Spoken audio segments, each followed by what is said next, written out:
Halo pemirsa, apa kabar hari ini? Semoga selalu sehat di masa pandemi ini dan selalu bersemangat untuk menjalani aktivitas.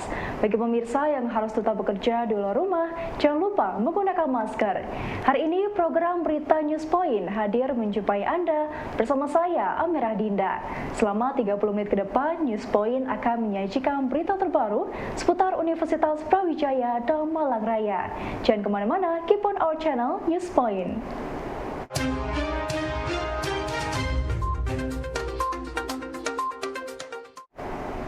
Pemirsa, udang faname adalah salah satu varietas udang yang lezat. Hewan kecil berdaging empuk ini juga merupakan varietas yang sangat menguntungkan jika dibudidayakan. Indonesia bahkan menjadi negara pengekspor udang faname ketiga terbesar di Indonesia dengan nilai sekitar 3,6 triliun per tahunnya. Selain sebagai sumber protein serta mengandung omega 3 dan 6, udang faname juga kaya akan kalsium, potasium, dan fosfor. Uniknya, walaupun aslinya adalah udang laut, namun udang faname juga bisa ditambahkan di kolam air payau. Nah, permintaan pasar udang ini misalnya di Eropa, Cina, Korea, dan sekarang masuk ke Timur Tengah itu terus meningkat dari tahun ke tahun. Oleh sebab itu, apa yang saya katakan tadi bahwa di bisnis udang ini masih dikatakan blue sea karena peluangnya cukup luas sekali. Di berapa tonase hasil budidaya yang kita dapatkan itu pasti akan terserap di pasaran. Jadi kita tidak perlu takut, kita tidak perlu bimbang dengan kemana ini produksi yang saya bawa, yang saya hasilkan beratus-ratus ton hasil udang ini kemana saya pasarkan gitu. Jadi adik-adik nanti mungkin nanti adik-adik ingin jadi pengusaha atau bapak ibu dosen nanti setelah pensiun ingin mengembangkan usaha, jadi jangan takut untuk berbisnis udang atau budidaya udang karena pemasarannya itu cukup gampang sekali. Kita punya barang, tinggal kita sampaikan, perusahaan-perusahaan itu akan datang sendiri gitu menawarkan dengan harga gitu. Jadi mereka tender harga. Nah, kalau kita sebagai pengusaha, mana harga yang tertinggi itu yang kita ambil gitu. Jadi kita tidak perlu takut.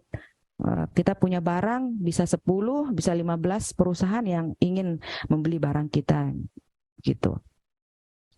Oke, kemudian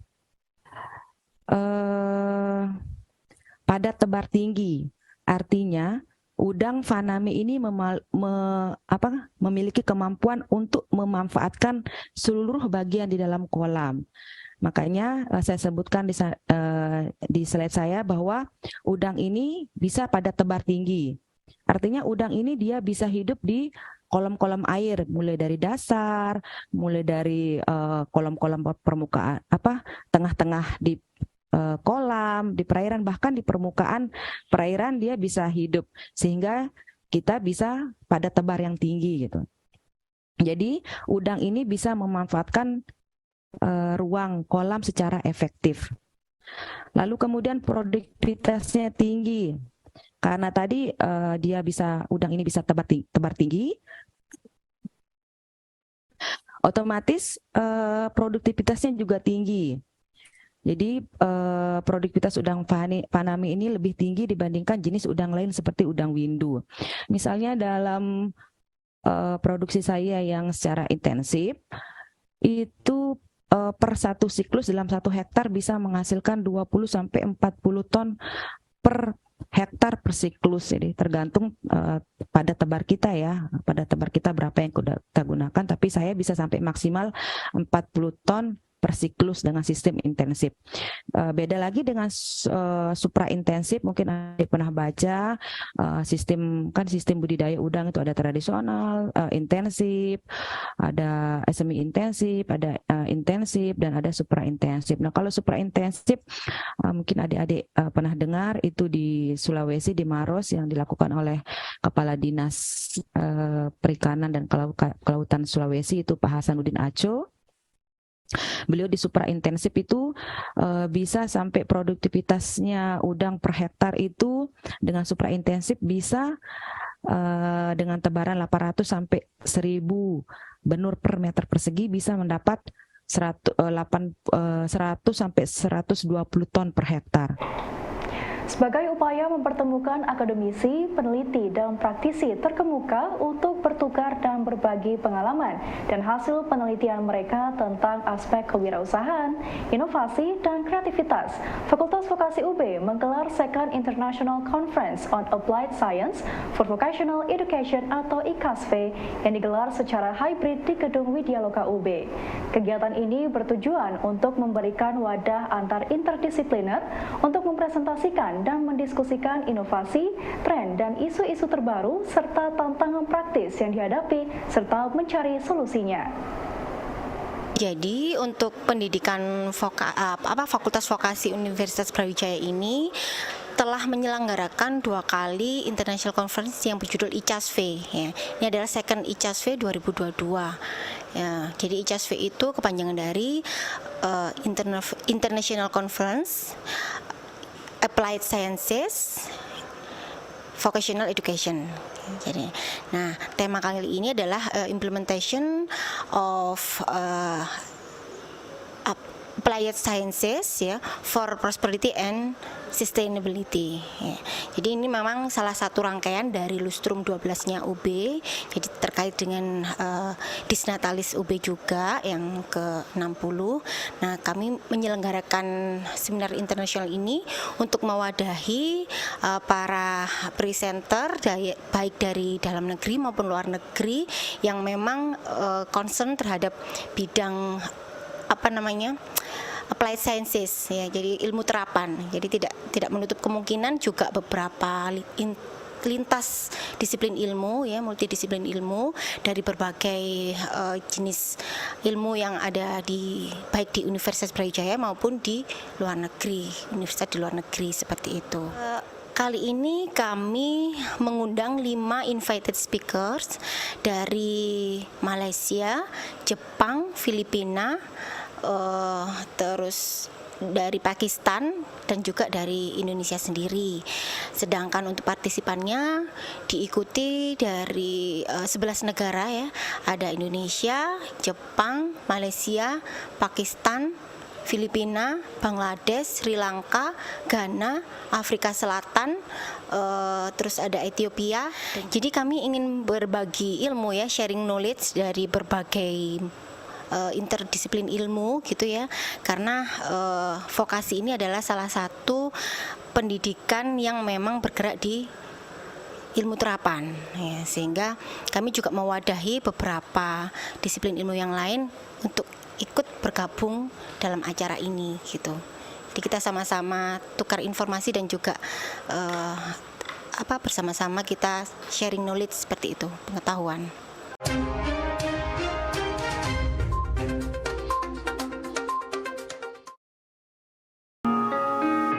Ya, mana yang kau pilih? Memberi perhatian atau berusaha tak peduli? Dan mana yang lebih melelahkan, berjuang atau melupakanmu kini? Salahkah kau berpura-pura untuk mendapatkan perhatianku? Aku tak peduli, ku tak tahan lagi. Ku sudah tak punya waktu untukmu lagi. Is anybody real here? Is anybody real here? Aku tak peduli.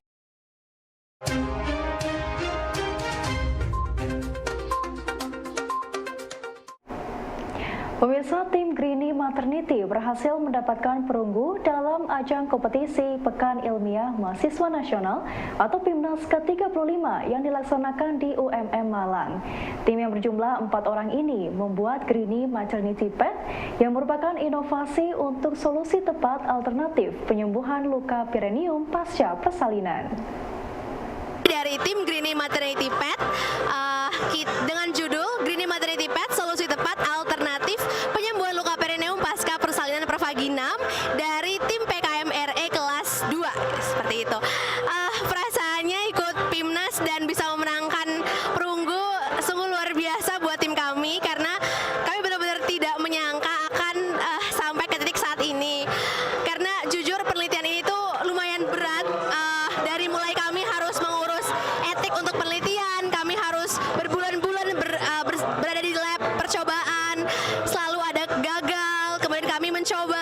gagal lagi, mencoba lagi, terus seperti itu selama kurang lebih 1 tahun lamanya, dan sehingga ini benar-benar sudah seperti apa ya, hal yang dinantikan banget dan alhamdulillah banget. Jadi dari kami sendiri berempat berjuang dari nol, baru pertama kali mencoba PIMNAS, dan alhamdulillah untuk sekarang kita mendapatkan juara 3 ya, perunggu, dan ini sangat luar biasa sekali pencapaiannya yang sangat tidak menyangka sekali, tapi kami yakin karena kami sudah berjuang dengan sangat luar biasa, insya Allah hasilnya pun tidak akan membohongi sesuai dengan izin Allah Subhanahu wa Ta'ala. Mungkin pertama-tama mau berterima kasih buat Allah Subhanahu wa Ta'ala, buat keluarga saya dan keluarga teman-teman saya yang selalu memberikan support yang luar biasa, juga pada dosen pembimbing kami Ibu Rismaina Putri, Sarjana Sains Terapan Magister Kebidanan, kepada program studi Fakultas Kedokteran, dan juga khususnya pada PKM Center dan juga Universitas Brawijaya atas semua dukungan, sarana, prasarana, bimbingan, dan motivasi yang sangat luar biasa. Terima kasih UB. Tim Edaction berhasil mendapatkan juara 1 kategori presentasi dan juara 2 kategori poster dalam ajang kompetisi Pekan Ilmiah Mahasiswa Nasional atau PIMNAS ke-35 yang dilaksanakan di UMM Malang. Tim yang berjumlah 5 orang ini membuat alat preventif hipertensi dan hiperkolesterolemia bagi penderita stroke terintegrasi dengan Internet of Things dengan klasifikasi metode machine learning. Judul dari PKM kami adalah alat preventif hipertensi dan hiperkolesterolemia bagi penderita stroke terintegrasi Internet of Things dengan klasifikasi metode machine learning. Jadi dalam pembuatan alat ini kita dibantu juga oleh dosen pembimbing kita, Ibu Insinyur Rosa Ada, Magister Teknik, yang memberikan semangat dan juga motivasi untuk kita semua. Jerih payah kita terbayarkan dari tiap hari latihan, review, terus kemudian revisi, cari literatur, udah sebanding dengan usaha kita. Alhamdulillah ini sesuai dengan apa yang kita lakukan, apa yang kita persiapkan setiap hari. Hampir 1 bulan kita setiap hari latihan, setiap sore sampai malam, dan terbayarkan dengan 2 juara, 2 medali, yaitu medali emas dan medali perak. Selanjutnya lagi kita akan melakukan suatu penelitian lagi sebelum kita memasarkannya kepada masyarakat luas, di mana kita berharap alat kita tadi akan membantu para pasien-pasien stroke maupun yang belum terkena stroke untuk dapat menghindari penyakit stroke itu sendiri. 12 April 2022 lalu menjadi momen bersejarah dalam upaya penghapusan kekerasan seksual di Indonesia. DPR RI akhirnya mengesahkan rancangan Undang-Undang Tindak Pidana Kekerasan Seksual atau RUU TPKS setelah 10 tahun diusulkan oleh Komnas Perempuan dan diperjuangkan oleh berbagai peneliti dan aktivis. Perjalanan panjang telah ditempuh dalam memperjuangkan penghapusan kekerasan seksual, diawali dari tahun 2012 di mana Komnas Perempuan mengusulkan RUU penghapusan kekerasan seksual. Acara ini diadakan sebagai bentuk sosialisasi terhadap undang-undang penanganan kekerasan seksual, karena undang-undang TPKS ini, tindak pidana kekerasan seksual ini merupakan undang-undang yang baru. Jadi baru disahkan itu di 12 Mei tahun 2022 ini.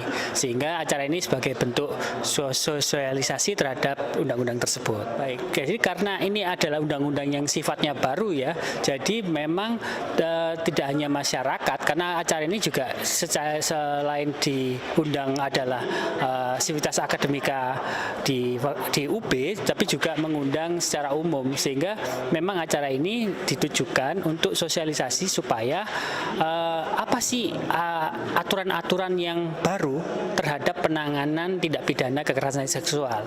Nah, itu yang memang poin inti dari kegiatan hari ini.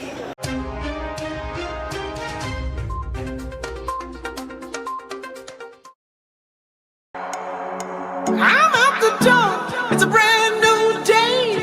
No bad vibes gonna get in my way. Nah, apa sih seafood? Penasaran kan? Langsung ikutin keseruannya ya. Pengalaman unik apa sih yang pernah Mas Dagi alami ketika membangun atau menjalankan usaha ini?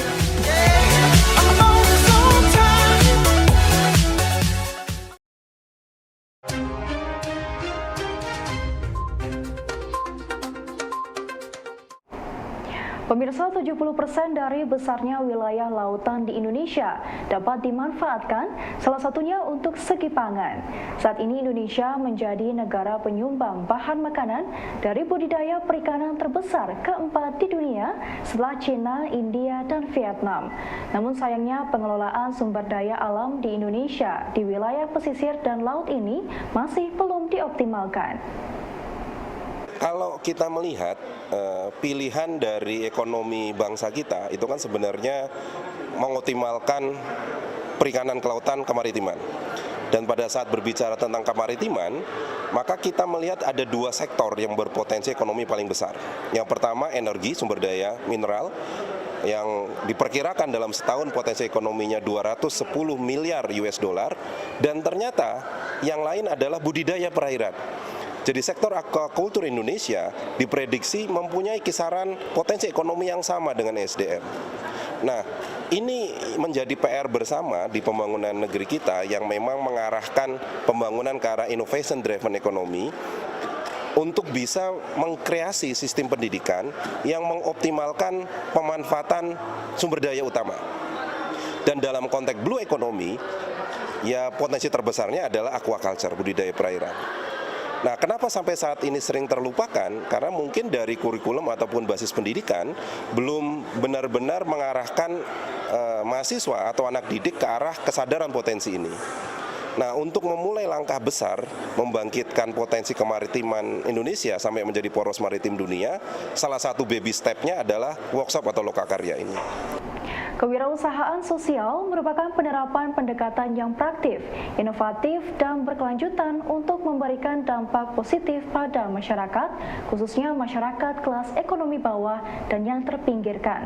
Kewirausahaan sosial bertujuan untuk mewujudkan perubahan sosial ke arah yang lebih baik atau positif dan memecahkan masalah untuk kepentingan masyarakat. Di dalam mata kekerasan politik, mahasiswa selain mendapat teori tentang bagaimana meneliti, memahami kekerasan politik, juga belajar kewirausahaan dengan menggunakan metode design thinking. Di mana di dalam design thinking kita mempelajari sebuah desain tadi untuk melakukan pembaruan di masyarakat, desain untuk menyelesaikan, mencari solusi-solusi di masyarakat. Nah, untuk semester ini sebenarnya ada dua proyek yang dilakukan oleh mahasiswa. Proyek pertama adalah mendesain